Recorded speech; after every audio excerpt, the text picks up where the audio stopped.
This is a story about the time I unclogged a toilet with my hand and covered a stranger's home in vomit, and not in the ways that you think. So if you're anything like me, then when you're at a new person's house, you are overly polite. You don't want anyone to go out of their way for you, and you surely want to avoid the embarrassment of, I don't know, potentially destroying a person's home entirely. In high school, my best friend, we'll call him Steven, invited me over to his friend Jason's house to hang and stay the night. I knew Jason a little bit at the time, but not well enough to be out of the overly polite phase. I ended up sleeping on an air mattress in the middle of the basement floor. And I was sleeping soundly too, until about 3 a.m. when I woke up and could tell right away that my stomach was feeling off. Oh, no. Immediately I started to panic just a little bit. Because I was new here, I was really hoping this might just pass. I tried laying really still and yawning a bunch to make myself more tired, but those things didn't seem to work.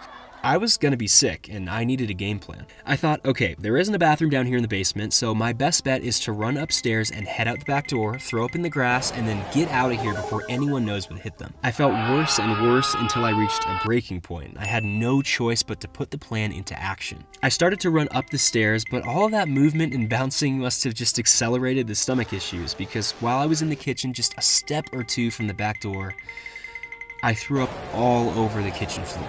This already sounds catastrophic, but it gets a lot worse. Jason had 2 St. Bernards, like the dogs from the Beethoven movies, and they were downstairs with us all night, and when they heard me run upstairs, they decided to follow. Those 2 St. Bernards ran through my vomit and then continued through the rest of the house, tracking it everywhere. Right away, I'm looking for something to get this cleaned up with. Remember, I'm not too familiar with the home here, and it's the middle of the night, so I settle for the one option that I can find. Paper towels. We have technology. What I do from here is I wipe up some of the mess, transport it to the upstairs bathroom, I flush it, and I repeat. This isn't extremely effective, but it's stealthy. Even if it's slow, I'm getting rid of the evidence, and so far, nobody knows what's transpired. After a few trips to the bathroom to eradicate the evidence, I fill up the toilet and it clogs. The toilet clogs. Okay, so this should be a pretty easy fix, right? I look, but of course I can't seem to find a plunger. So what do? I have to make a move here. The kitchen needs a lot more attention.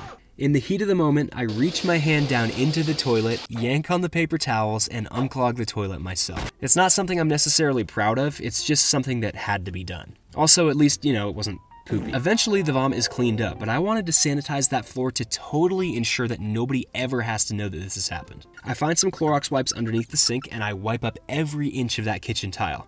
At this point, it's about 5 a.m. and Jason's little brother wakes up and comes into the kitchen while I'm cleaning. You okay, man? Yeah, I'm fine. I'm gonna go. That's pretty much it. No, we weren't drunk or high. I think I just ate a really bad turkey sandwich the night before. And of course, I didn't think about the fact that everyone would be so confused as to why I was completely gone first thing in the morning. So I just ended up telling them what happened when they asked. Only because I did such a good job cleaning though. Thank you for watching. If you like this style of content, please do like the video. It helps me a ton.